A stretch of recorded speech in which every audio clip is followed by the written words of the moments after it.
Thank you all so much for joining us and watching our video called College Knowledge. This is for parents and guardians who are looking for some more information on how to help their students choose a college and decide what their next steps will be after high school graduation. I just went through this process with both of my kids. My son graduated 2 years ago from high school, decided to be in the workforce for a couple of years, and then decided to advance his career. He needed that college education, and he picked a college in 3 weeks. My daughter, on the other hand, graduated in 2020. She spent over a year looking at colleges and then made her decision. So it's different for everyone, but we're going to give you some questions that you can use to sort of ask what is next and what will be the best path forward for your students. So here are some questions that you might ask as you begin a college search. What size college is the right fit for your student?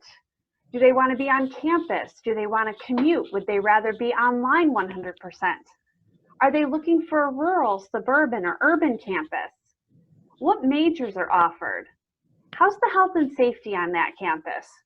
What sort of activities can your student be involved in? What kind of success rate does is job placement after graduation? What sort of housing options do we have? And how, maybe most importantly, and we're going to address with Kelly Fox later in our presentation, how are you going to pay for college? Now, you might be basing decisions on some different criteria based on the current situation that we're in. So maybe your student is thinking it's a better option to stay closer to home now rather than having to fly to get to a college or have a long drive with stopovers. Maybe they're choosing different things to look at, or maybe different smaller housing options. Maybe class size is more important. You're looking for smaller class sizes. Focus on career options. Really choosing what career you're looking for after graduation to make sure that the major that you're choosing really helps you get to that point. And also options for learning, on campus, online, or hybrid. It's been challenging for some campuses to transition to online learning, but Central Penn has been a leader in online education since 2004. So that transition for us when we had to do it, and then when we were able to come back on campus, those transitions have been very easy for us, and our students have been able to benefit from our leadership that way. Now, Central Penn College is a career-focused educational institution located about 10 minutes from downtown Harrisburg in Somerdale, Pennsylvania. So we have the best of both worlds. We've got a beautiful, safe suburban campus, and we've got all of the amenities that downtown Harrisburg has to offer. So our students that are studying healthcare have access to all the healthcare facilities in downtown Harrisburg.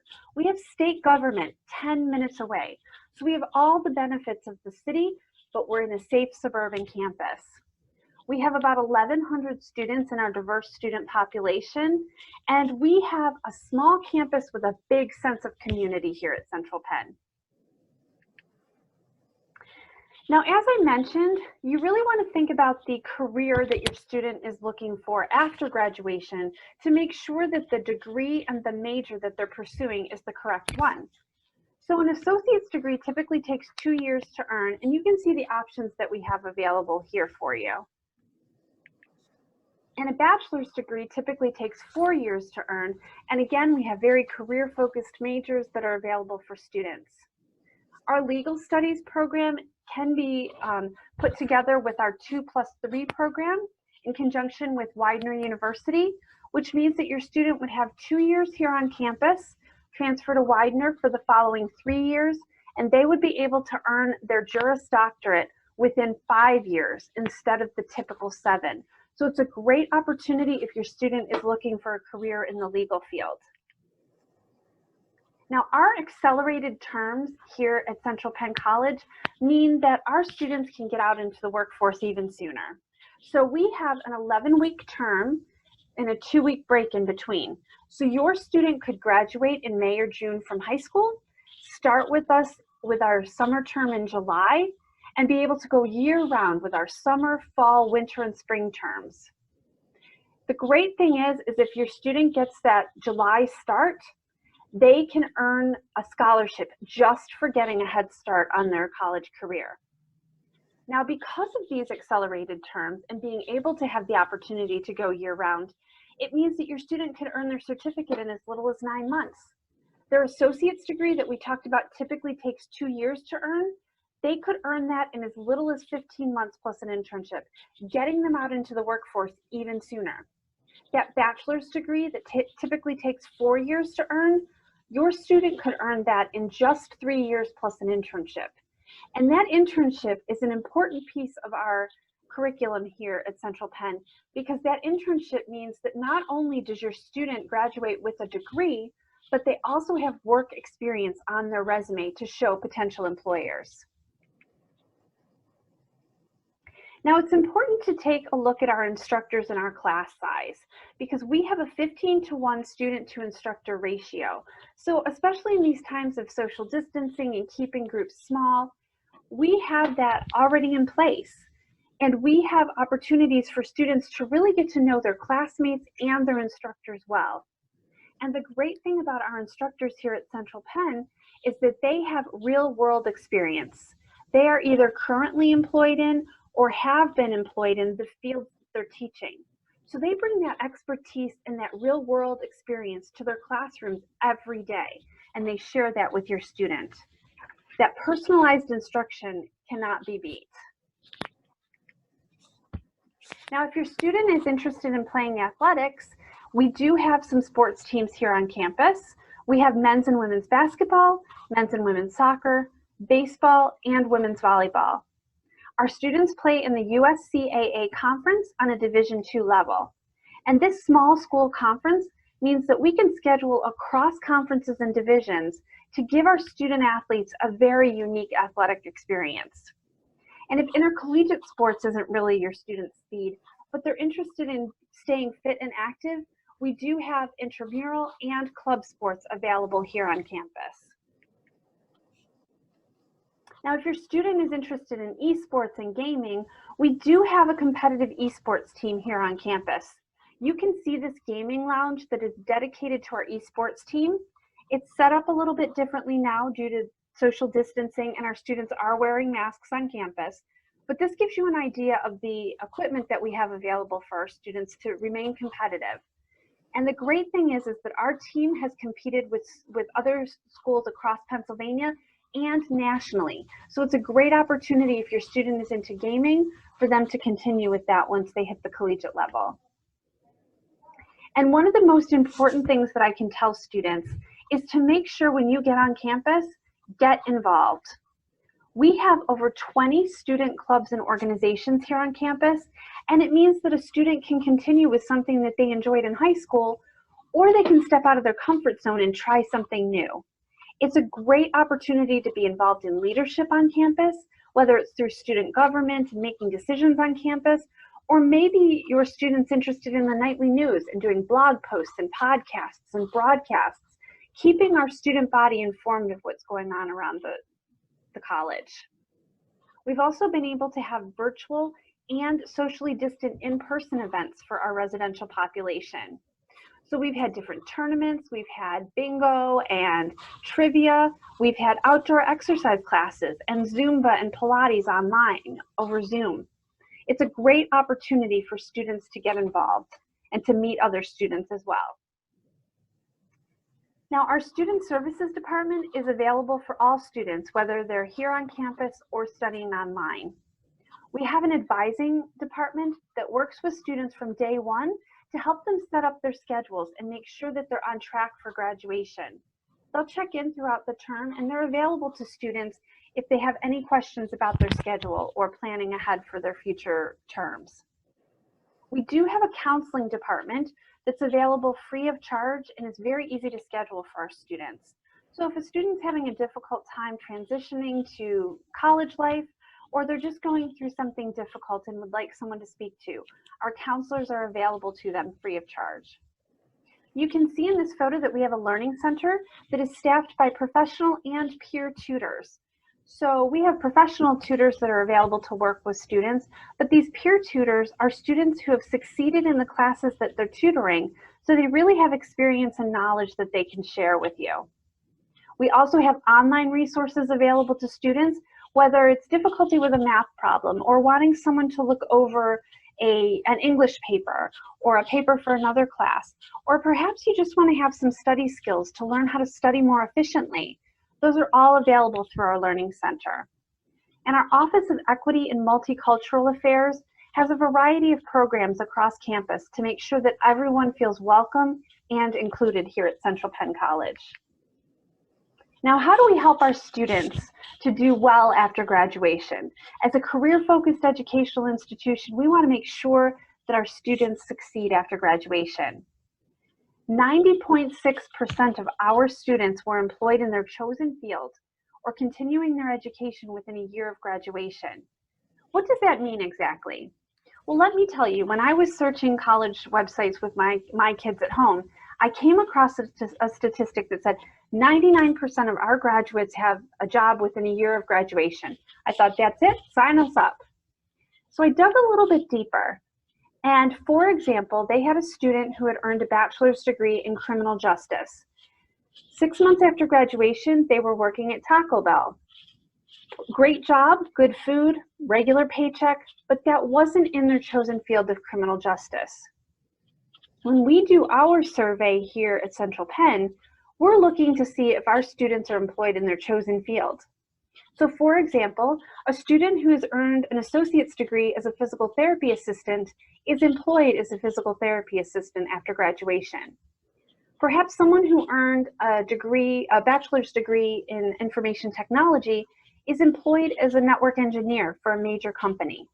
That's what we mean by 90.6% of our graduates were employed in their chosen field or continuing their education within 1 year of graduation. So how do we help our students get there? We have an amazing career services department that will work with students from the minute they arrive on campus. So if they're looking for a part-time job to help finance their education, they can get help with their resume or interview skills, or find an outfit for an interview through our career closet. We also have internship fairs. We've done both virtually and on campus. We have job fairs, again, virtually and on campus. And that support doesn't end when a student graduates.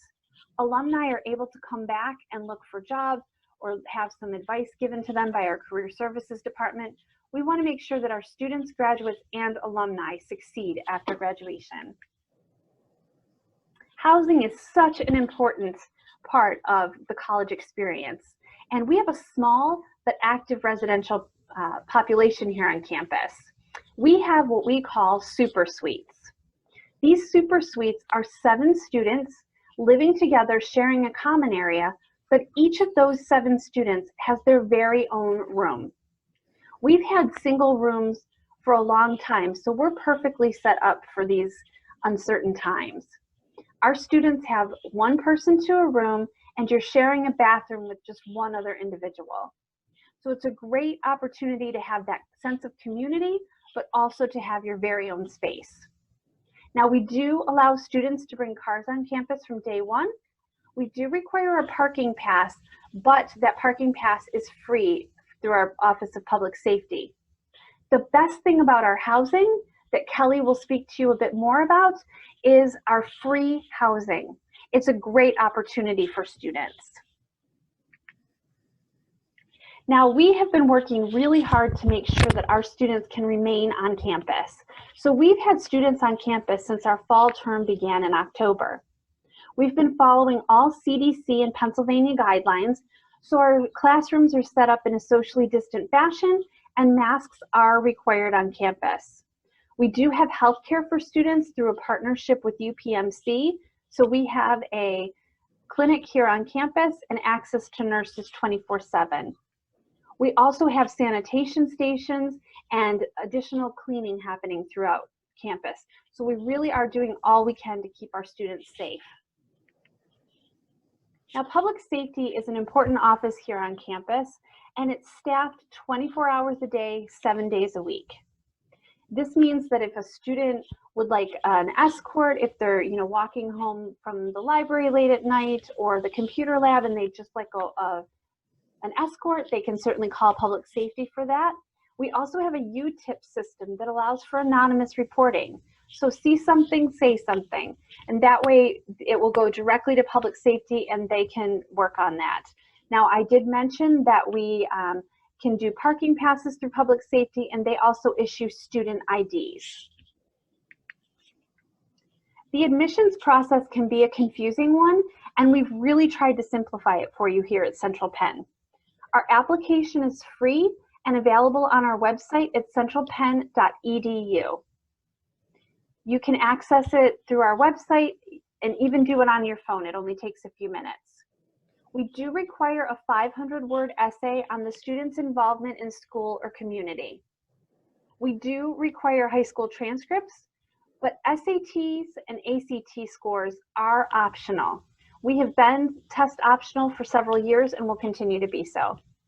We do require a campus interview, and we'd love to welcome you here on campus, but if that's not possible or you're not comfortable with that, we can do that virtually. You'll have an opportunity to talk to a financial aid representative as well as your admissions counselor to give you opportunities to learn how to finance your education. We do have a Central Penn College app that you can download on your phone. You're going to want to pick prospective student, and that will give you all kinds of up-to-date information about the campus. If your student has Naviance through their guidance office, they'll be able to access our profile there as well. Or again, visit centralpenn.edu. It's a very user-friendly website. Now, if you have any questions, please take a screenshot of this page. It has all of my contact information. You can reach me by email, or if you prefer to text, that is my cell phone number, and that's a QR code that will take you directly to an inquiry card where you can ask for more information. And at this time, I would like to welcome Kelly Fox. Thank you, Amy. As Amy said, my name is Kelly Fox, and I assist the incoming students through the financial aid process. So where do you start in financial aid? Both the student and at least one parent need to have an FSA ID and password, and that is how you sign everything electronically. So you go right to the below website, you'll create a username and password, provide an email address and cell phone number, and answer 4 challenge questions. You will receive both an email and a text to ensure that the information you provided is correct. It does take 1 to 3 business days to validate your information, so typically you can't complete everything the same day. So you would do your FSA ID and password. Once everything's been validated, then you would start moving on through the financial aid forms. The FAFSA. The FAFSA is the most important part of the financial aid process. It is the free application for federal student aid, and it determines your eligibility for the federal and state grants. You should never pay to complete the FAFSA form, and you can either complete it at FAFSA.gov or download the My Student Aid app. For those of you considering attending college starting after July 1st, you would complete the 21-22 FAFSA.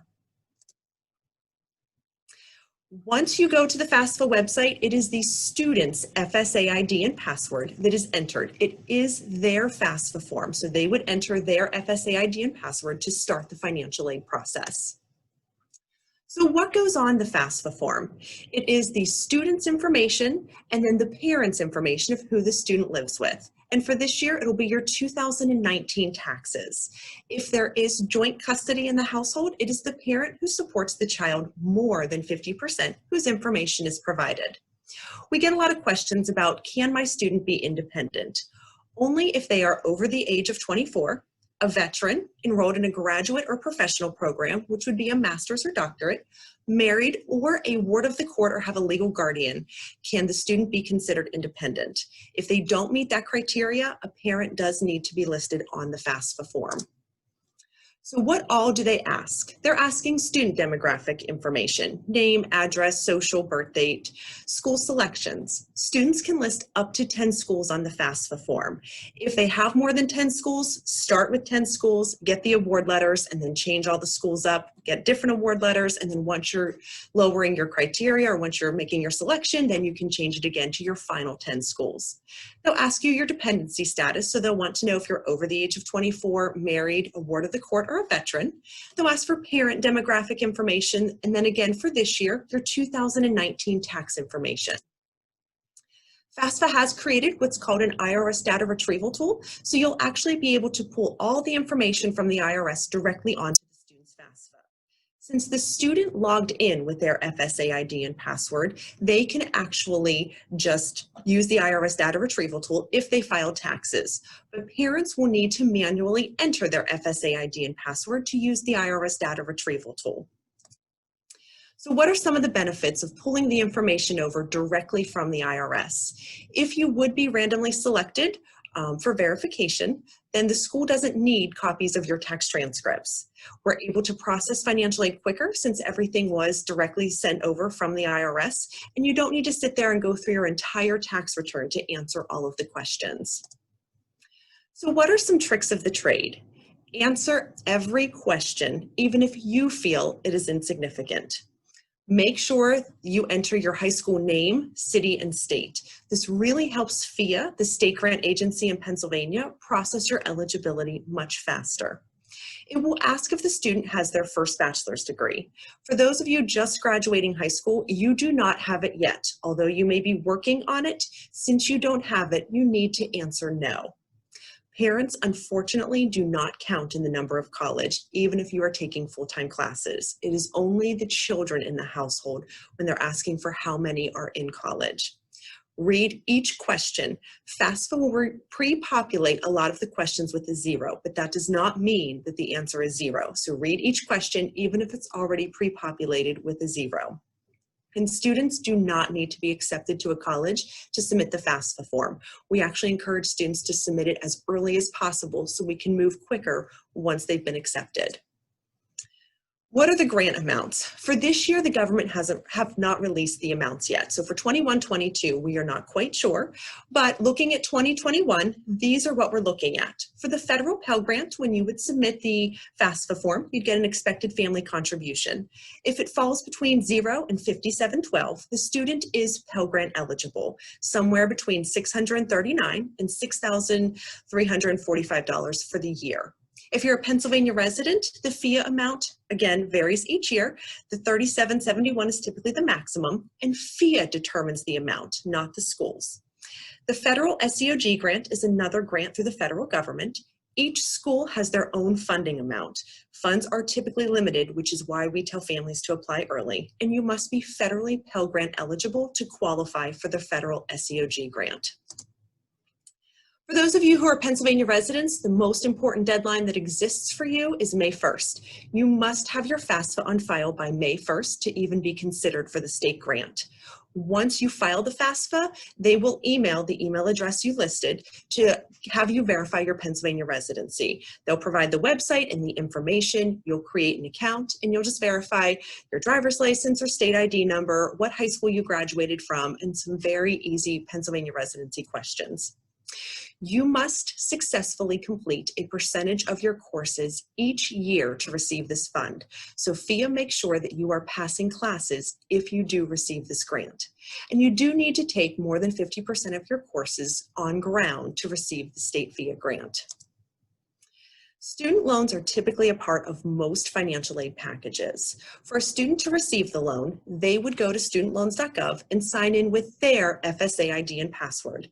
They would complete an entrance counseling, which is a test to make sure the student understands they're borrowing money and it needs payback, and a master promissory note. This is when the student actually signs the note saying, yes, they promise to pay the loan back. They do not have to be 18 to sign the master promissory note, since again, it's an educational loan going directly to the school. There are two types of federal student loans. They're subsidized, when the government will pay the interest while the student's in school, and unsubsidized, which again, the interest will accrue while the student's in school. And the information on how much the student qualifies for will be on their award letters. The government does limit how much students can borrow through the federal loan program. So for a freshman dependent student, it's $5,500, and a freshman independent student is $9,500. As they progress through their degree, the loan amounts will then increase. For families where the Grants and the loans and scholarships don't cover everything. The federal government does have parent loans that parents can borrow in their name. So it's not in the student's name. A parent isn't co-signing. It is a loan in the parent's name through the federal government for the child's education. There's typically an interest rate cap. You can start repayment while the student's in school, or you can defer payment while the student's in school.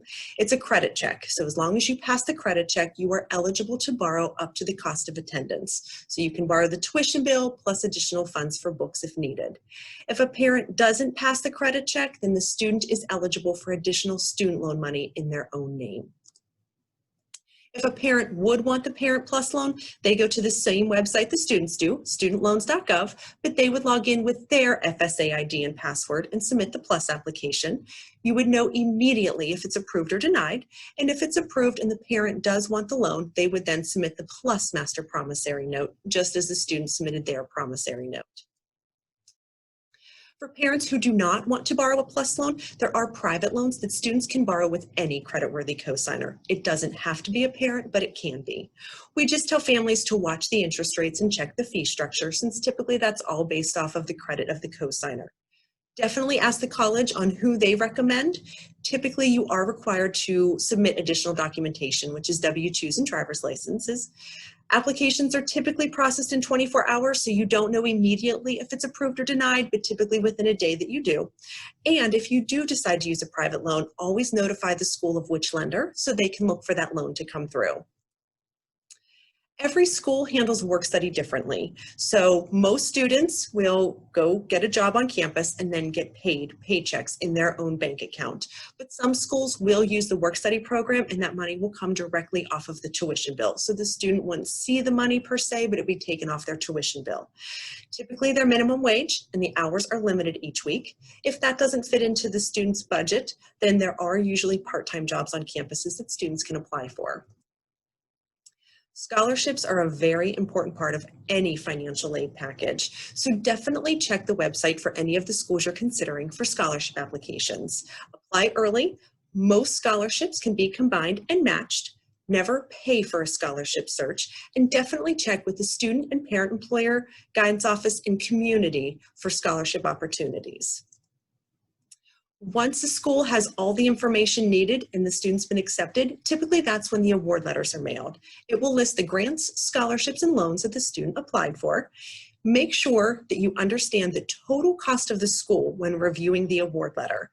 Call the school with questions, and comparing award letters typically really helps families make an educated decision about their child's education.